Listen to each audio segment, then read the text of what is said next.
उत्पन्ना एकादशी जो कि साल की सबसे महत्वपूर्ण एकादशी मानी जाती है। उत्पन्ना एकादशी के दिन ही माता एकादशी का प्रकट हुआ था। ऐसे में श्री हरि विष्णु की कृपा पाने के लिए आपके पास सबसे अच्छा मौका होता है। आपकी जो भी परेशानी है संतान प्राप्ति को लेकर, पुत्र प्राप्ति को लेकर, वंश वृद्धि को लेकर, तो वो मनोकामना निश्चित रूप से पूरी होती है। अगर आप उत्पन्ना एकादशी का व्रत रखते हैं तो ईश्वर की अति कृपा आप पर होगी। आपकी जो भी मनोकामना है वो बहुत जल्दी पूरी होगी। एकादशी व्रत की शुरुआत अगर की जाती है तो वो उत्पन्ना एकादशी के दिन से ही की जाती है। माना जाता है कि उत्पन्ना एकादशी के दिन व्रत रखने से आपके घर में सुख संपदा की कभी भी कमी नहीं होती है। वहीं अगर आपके वैवाहिक जीवन में किसी भी तरीके की परेशानी है, दाम्पत्य जीवन में खटास है या फिर पुत्र प्राप्ति में बाधाएं आ रही हैं, संतान प्राप्ति के योग नहीं बन पा रहे हैं, तो ऐसे में आपको उत्पन्ना एकादशी के दिन इस वीडियो में बताए गए कुछ सरल सा उपाय जरूर करना चाहिए। यह जो उपाय है वो बहुत ही सरल है और इसको अगर आप अपने घर पर रहकर ही पूरे विधि विधान से, पूरे निष्ठा के साथ करते हैं तो निश्चित रूप से संतान प्राप्ति के प्रबल योग बनने शुरू हो जाते हैं। अगर इस बार की जो उत्पन्ना एकादशी है वो 26 नवंबर मंगलवार के दिन पड़ेगी। इस तिथि पर बहुत ही शुभ योग बन रहे हैं। प्रति योग के साथ शिवावाश योग का इस दिन निर्माण हो रहा है, जैसे कि जो कि संतान प्राप्ति, पुत्र प्राप्ति के लिए या जो भी मनोकामना आपकी है उसके लिए बहुत ही शुभ माना जाता है। पूरा दिन ही शुभ है।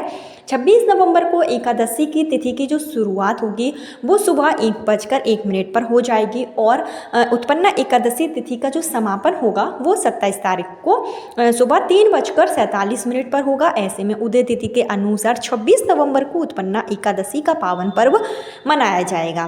तो उत्पन्ना एकादशी के दिन निसंतान दंपतियों को यह उपाय जरूर करना चाहिए। और अगर आप व्रत रखते हैं, पति या पत्नी में से कोई भी एक व्यक्ति व्रत रख सकता है। व्रत रखने के लिए आपको सुबह जल्दी उठकर सबसे पहले व्रत का संकल्प लेना होगा। जैसे कि जो भी व्रत रखेगा उसको व्रत संकल्प लेने के बाद ही उपाय करना होगा, तो इस उपाय का आपको बहुत जल्दी फल मिलेगा। अगर आप व्रत नहीं रखना चाहते हैं तो कोई बात नहीं है, आप सिर्फ उपाय कर सकते हैं। पूरे विधि विधान से आप पूजा पाठ कर सकते हैं, उससे भी आपको बहुत जल्दी पुत्र की प्राप्ति होगी या फिर जो भी आपकी मनोकामना है वो निश्चित रूप से पूरी होगी।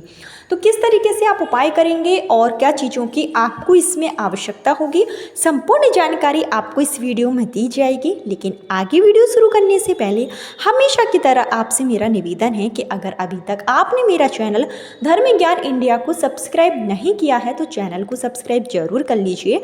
वीडियो पसंद आए तो लाइक कीजिए और कमेंट बॉक्स में जय श्री कृष्णा जरूर लिखिए, क्योंकि मार्गशीर्ष का महीना चल रहा है और मार्गशीर्ष का महीना श्री हरि विष्णु कृष्ण भगवान को समर्पित है। स्वयं गीता में श्री कृष्ण ने कहा है कि महीनों में मैं मार्गशीर्ष का महीना हूँ। तो जय श्री कृष्णा लिखना बिल्कुल भी ना भूलें, आपकी मनोकामना बहुत जल्दी पूरी होगी। तो किस तरीके से आप उपाय करेंगे चलिए आपको बताती हूँ। इसके लिए आपको सबसे पहले 26 नवंबर के दिन सुबह जल्दी उठना होगा। आप जो भी उपाय करें, जिस भी दिन आप उपाय करें उस दिन आपको ब्रह्म मुहूर्त में उठने का विधान है। अगर आप ब्रह्म मुहूर्त में नहीं उठ सकते हैं तो 5 से 6 के बीच में, यानी कि सूर्योदय से पहले ही आपको उठ जाना है। स्नान आदि करके आपको साफ सुथरे वस्त्र धारण करने हैं। इस दिन स्नान ध्यान का विशेष महत्व है। कई लोग पवित्र नदियों में जाकर स्नान करते हैं। मार्गशीर्ष के महीने में यमुना नदी में स्नान करने से श्री कृष्ण की प्राप्ति आपको होती है, श्री कृष्ण का आशीर्वाद आपको मिलता है। अगर आप नदी में नहीं जा सकते हैं तो आप अपने घर में ही जो आपका स्नान का पानी होगा उसमें आप थोड़ा सा जो तुलसी की जड़ की जो मिट्टी होती है, तुलसी के गमले की मिट्टी को डालकर फिर आप स्नान करें। तुलसी के पत्ते डालकर भी आप स्नान कर सकते हैं। इससे आपको सभी पापों से मुक्ति मिलेगी और जो भी आप उपाय करने जा रहे हैं वो उपाय आपका बहुत जल्दी जो है वो कारगर हो जाएगा। तो स्नान करने के बाद हमें आपको सूर्य भगवान को अर्घ्य जरूर देना है, क्योंकि पुत्र प्राप्ति के लिए सूर्य ग्रह का मजबूत होना अति आवश्यक होता है। तो आप डेली रूटीन में ये अपना लें कि आपको स्नान के बाद सूर्य भगवान को अर्घ्य जरूर देना है पुत्र प्राप्ति की कामना के साथ में। इसके साथ ही आपको जिस तरीके से आप पूजा पाठ करते हैं उस तरीके से आपको अपने घर के मंदिर में पूजा पाठ करनी है। और जो मैं आपको उपाय बता रही हूँ वो आपको करना है तुलसी के क्यारे के पास में। अगर आपके घर में तुलसी का गमला है तो वहाँ पर आपको उपाय करना है। इस उपाय को आप सुबह के समय भी कर सकते हैं, शाम के समय भी कर सकते हैं। आप अपनी इच्छा के अनुसार इस उपाय को कर सकते हैं, क्योंकि पूरा दिन ही बहुत शुभ है। तो अगर आप जैसे सुबह करते हैं तो फिर आप तुलसी के गमले के पास में ही उपाय करेंगे, शाम को करेंगे तब भी आपको तुलसी के गमले के पास में ही उपाय करना है। अगर आपके घर में तुलसी नहीं है या कोई परेशानी है तो फिर आप मंदिर परिसर में जाकर भी इस उपाय को पूर्ण कर सकते हैं। इसके लिए आपको तुलसी के गमले के पास में एक पीढ़ा रख देना है। उस पर आपको पीले कलर का आसन बिछाकर, आपके घर में अगर विष्णु भगवान की फ़ोटो है, तस्वीर है, या फिर लड्डू गोपाल अगर आपके घर में हैं तो आप लड्डू गोपाल को उस आसन पर विराजमान कीजिए। लड्डू गोपाल की विधिवत पूजा अर्चना करेंगे। आपको लड्डू गोपाल का अभिषेक कराना है। अभिषेक कराने के लिए आपको गाय के कच्चे दूध की आवश्यकता होगी, और यह जो गाय का कच्चा दूध होगा इसमें आपको तुलसी दल जरूर मिलाना है। उत्पन्ना एकादशी के दिन अगर आप तुलसी दल मिलाकर दूध में भगवान का अभिषेक करते हैं तो इससे आपकी मनोकामना बहुत जल्दी पूरी हो जाती है। तो इसके लिए आप एक कटोरी ही दूध ले लें, जितना भी आपके पास हो थोड़ा सा दूध आप ले लें, उसमें आप तुलसी दल मिलाकर और विधि पूर्वक आपको लड्डू गोपाल का अभिषेक करना है। जब आप लड्डू गोपाल का अभिषेक करेंगे तो आप अपने मन में संतान प्राप्ति, पुत्र प्राप्ति की प्रार्थना करेंगे। इसके साथ ही आपको देसी घी के 5 दीपक तुलसी माता के समक्ष जरूर प्रज्वलित करने हैं, जो कि आपको लंबी बाती के प्रज्वलित करना है, क्योंकि हम वंश वृद्धि के लिए उपाय कर रहे हैं और वंश वृद्धि के लिए लंबी बाती का ही प्रयोग किया जाता है। इसके साथ ही आप विष्णु भगवान को जो पीले कलर के फूल होते हैं वो जरूर चढ़ाएं। साथ ही साथ पीले कलर का आप प्रसाद चढ़ा सकते हैं। और अगर आप इस दिन केले का भोग लगाते हैं तो ये अति उत्तम माना जाता है। केले का भोग आप लगाएं, जो भी आप भोग लगाएं उसमें तुलसी के पत्ते आप जरूर शामिल करें।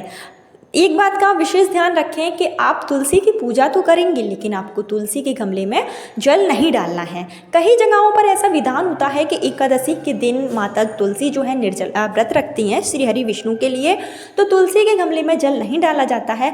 लेकिन कई जगहों पर ऐसी मान्यता भी है कि उस एकादशी के दिन अगर आप तुलसी के गमले में दूध या फिर गन्ने का रस डालते हैं तो इससे माँ तुलसी अत्यंत प्रसन्न होती हैं और आपकी मनोकामना बहुत जल्दी पूरी होती है। तो अगर आपके घर के आसपास या जहां आप रहते हैं जिस तरीके का प्रचलन हो तो वो आप जरूर करिएगा।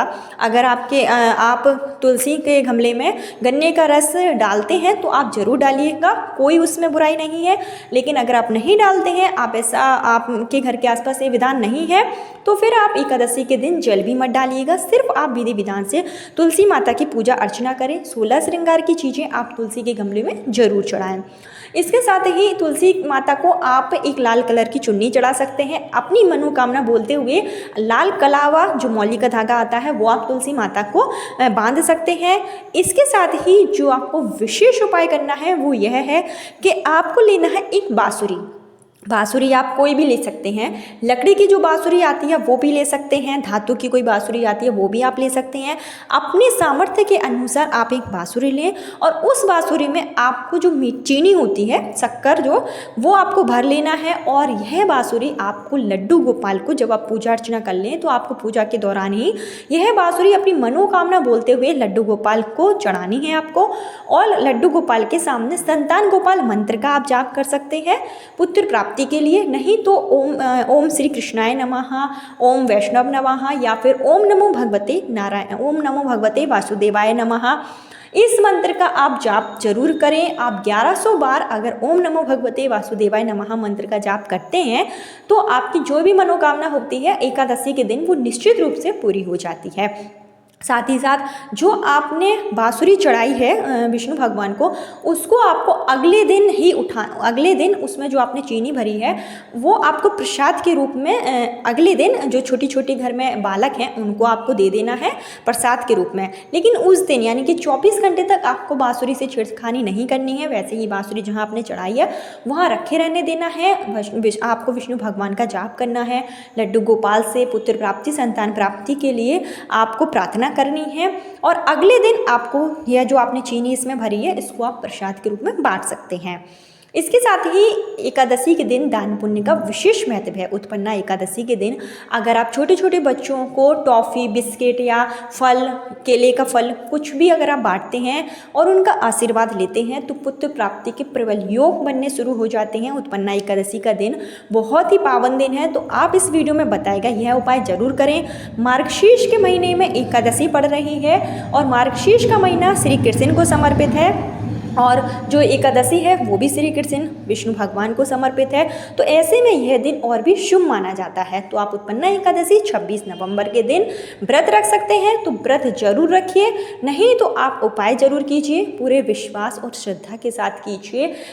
जो विष्णु भगवान है वो आपकी सुनी गोद जल्दी से जल्दी भरेंगे और आपकी मनोकामना बहुत जल्दी पूरी होगी। कल फिर मिलती हूँ नए वीडियो नए उपाय के साथ। जब तक के लिए जय श्री कृष्ण। ओम नमो भगवते वासुदेवाय नमः।